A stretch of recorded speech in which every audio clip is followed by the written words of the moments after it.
For most of you who go into business, when you do business with other businesses, the expectation is that you will be granting credit to your customers for the sale of products or services.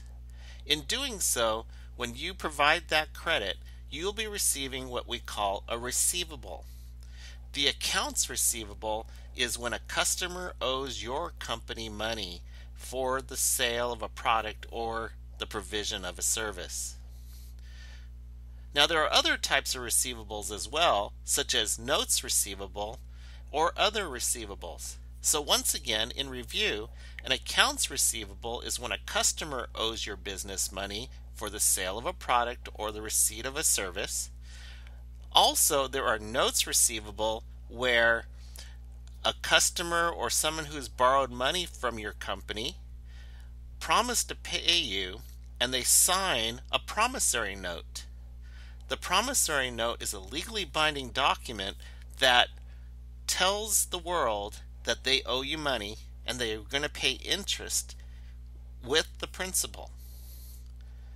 Other receivables are all the other receivables that people owe you, such as employees who borrow money from the company, or when the IRS owes monies to you for your taxes, or if you've made loans to other people that will have interest. So all these are receivable whenever someone owes you money. Now receivables will come in different degrees upon the type of company you are.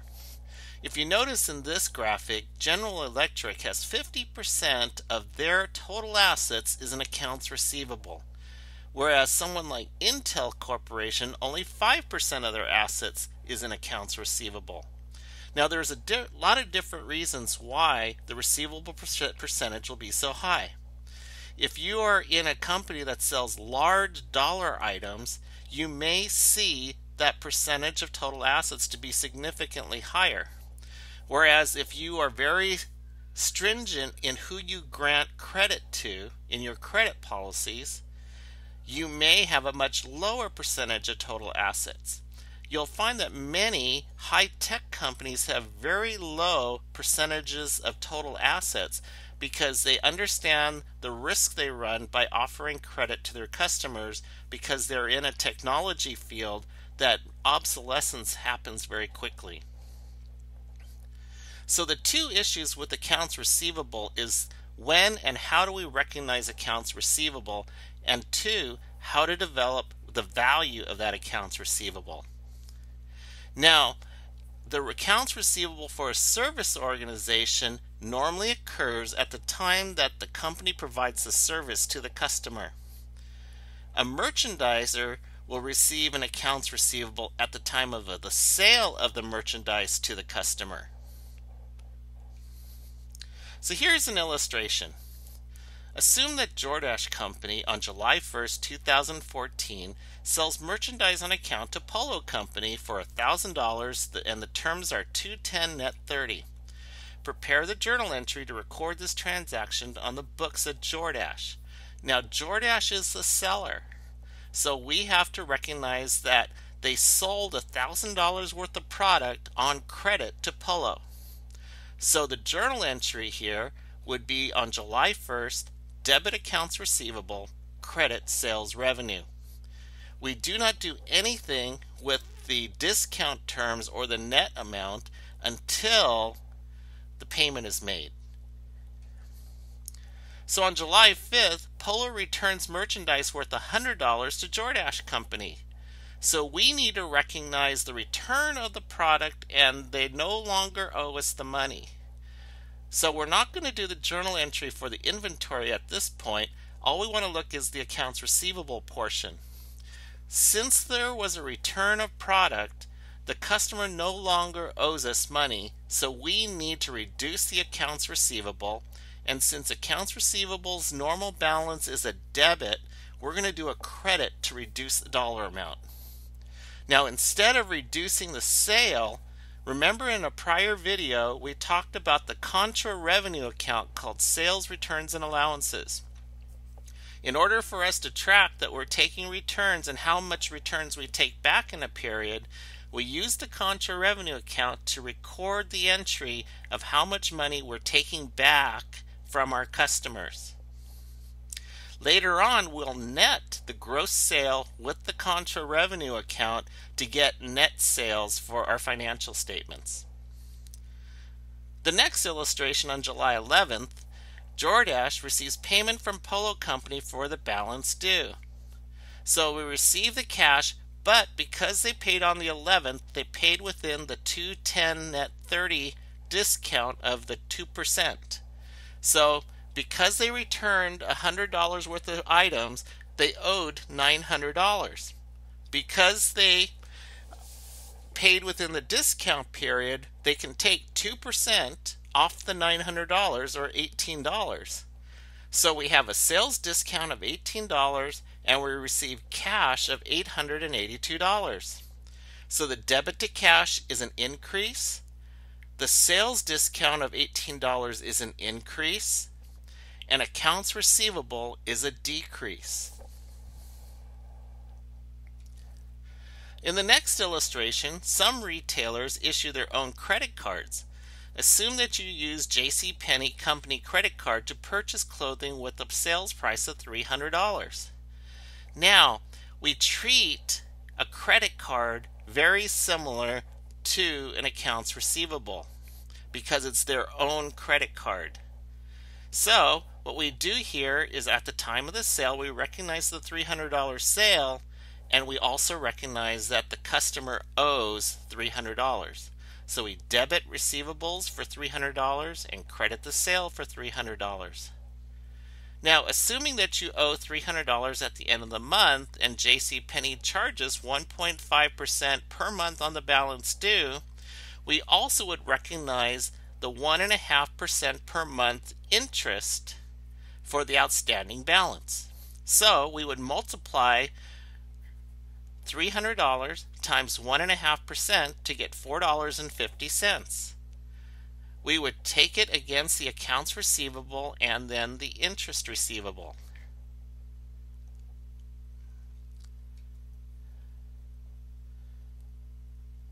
So as we value accounts receivable, we know that accounts receivable is a current asset.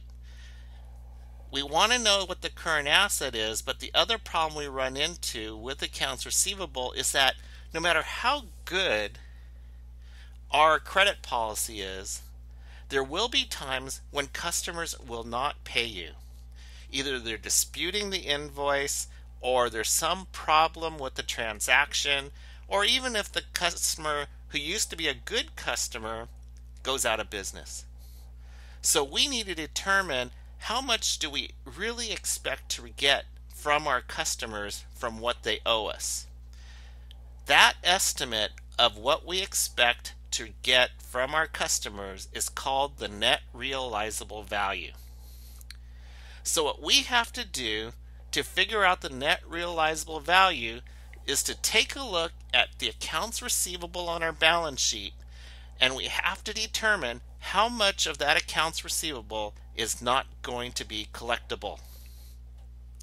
So there are a couple different ways, because sales on account will give us that possibility of stuff not being collected, and if we do have that situation, the matching concept will require us to record a bad debt expense. Now there are two methods of determining the bad debt expense: the direct write-off method or the allowance method. The direct write-off method says we recognize bad debt expense at the time that we know an invoice will not be collected. So we would debit bad debt expense and credit accounts receivable. The problem with the direct write-off method is that we can arbitrarily determine when we want to take bad debt expense.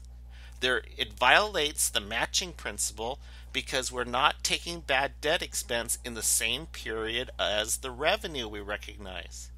We could have created a sales transaction in year 1 and we not recognize the bad debt expense until years 2 or 3 because either we didn't need the expense on our income statement or we didn't know which invoice was not collectible.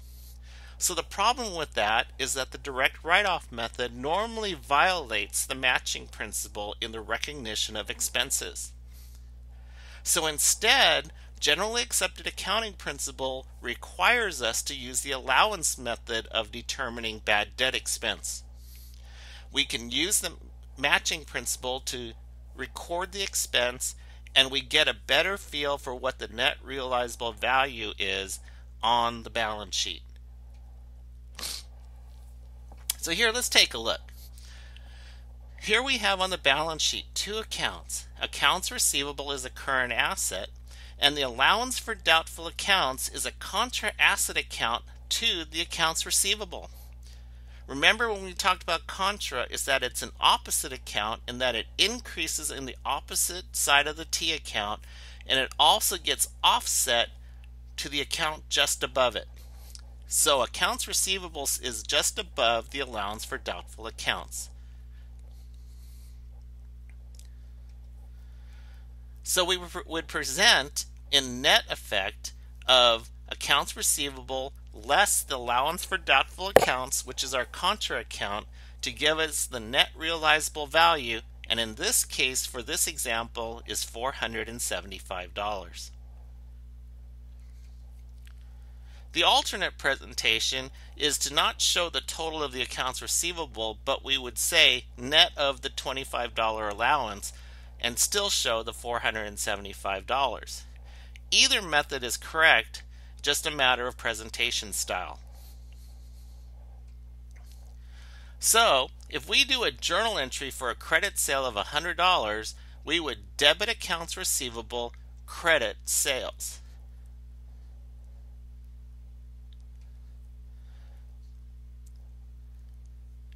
Now we have $600 in accounts receivable. We haven't made any entries to the allowance for doubtful accounts because normally we make that entry at the end of the period when we make the calculation for how much the bad debt should be. We collect $333 on account, so we would increase cash and we would decrease the accounts receivable. So we would put an entry there.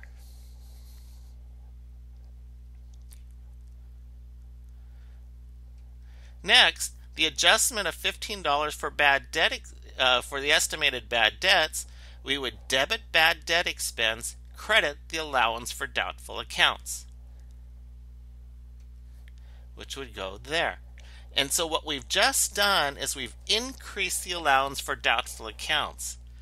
And we'll show you how we calculate that $15 in a later example. Next, we write off the uncollectible accounts of $10.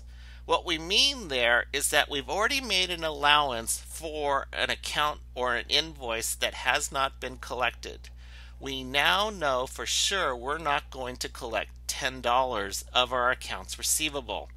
So where we are right now showing a balance of $267, $10 of that $267 is not going to be collectible, so we're going to take it off the books of the accounts receivable. Now, we're not going to recognize bad debt expense because we already picked up the bad debt expense in a prior period, and we're actually showing that we've already estimated it in the $40. So we would then take it away from accounts receivable with a $10 credit, and we would reduce the allowance for doubtful accounts by a $10 debit.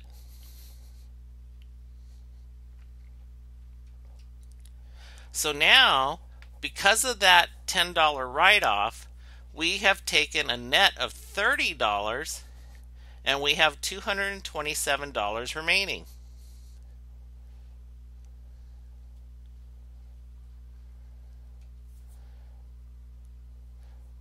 Now, if we had done the direct write-off method in this illustration where we assume that Warden Company writes off $200 balance that's uncollectible on December 2nd, the journal entry would have been debit bad debt expense, credit accounts receivable. The only problem with this is that we don't know how much or when M.E. Duran's sale occurred.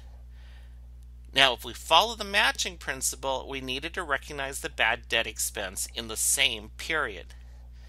But this could have occurred in a different period, which then violates the matching principle. So we don't use this for financial statement purposes.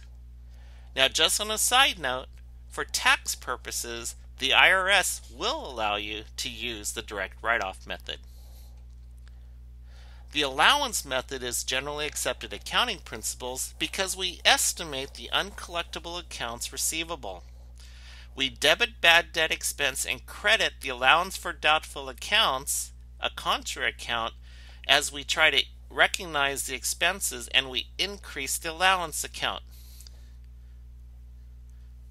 Companies will debit the allowance for doubtful accounts and credit accounts receivable when the write-off occurs. When we talk about a write-off is when we know that a specific invoice will not be collectible, and all we're going to do is reduce the accounts receivable and reduce the allowance for doubtful accounts account.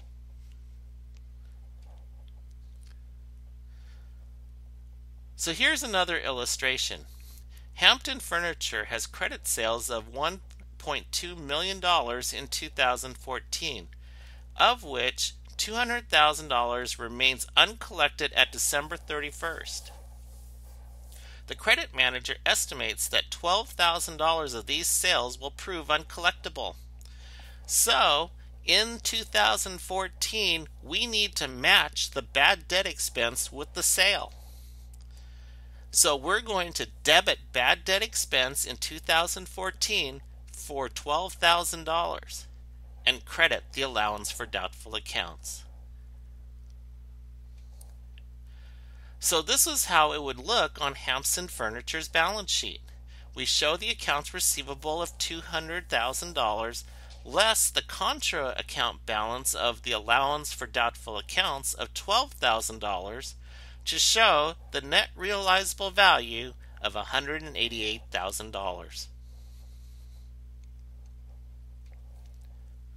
When we would do a write-off, here for this example, the Vice President of Finance of Hampton Furniture on March 1st authorizes a write-off of $500 toward RA Ware. The write-off would be on March 1st, debit the allowance for doubtful accounts for $500 and credit accounts receivable for $500. Note, we haven't had any expense in this March entry because we already recognized the expense in the year the sales revenues occurred. Now, what if you wrote off an accounts receivable and subsequently the customer pays you? You cannot take cash in if there's no accounts receivable to apply it to. So in this particular case, the $500 that we previously wrote off needs to be put back into accounts receivable so that we can recognize the cash. So on the July 1st entry, we have to reverse the write-off of debit accounts receivable, credit allowance for doubtful accounts. Then accounts receivable is sitting there available to apply the cash to, that we can then make the journal entry debit cash for $500, credit accounts receivable.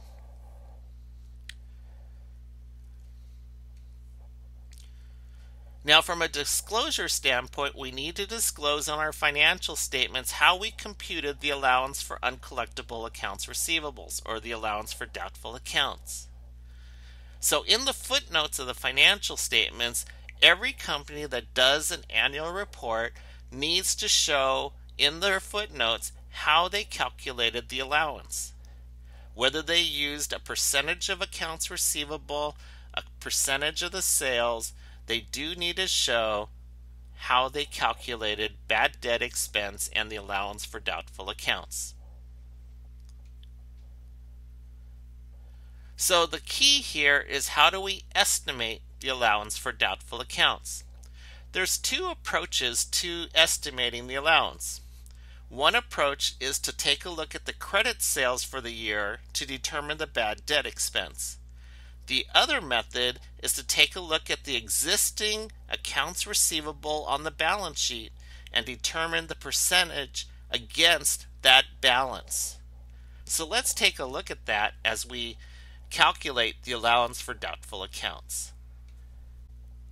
Probably the most popular way to determine the allowance for doubtful accounts is to take historical percentage and multiply it times the balance in accounts receivable. So we could then take the total accounts receivable times the bad debt percentage to get what our ending allowance for doubtful accounts.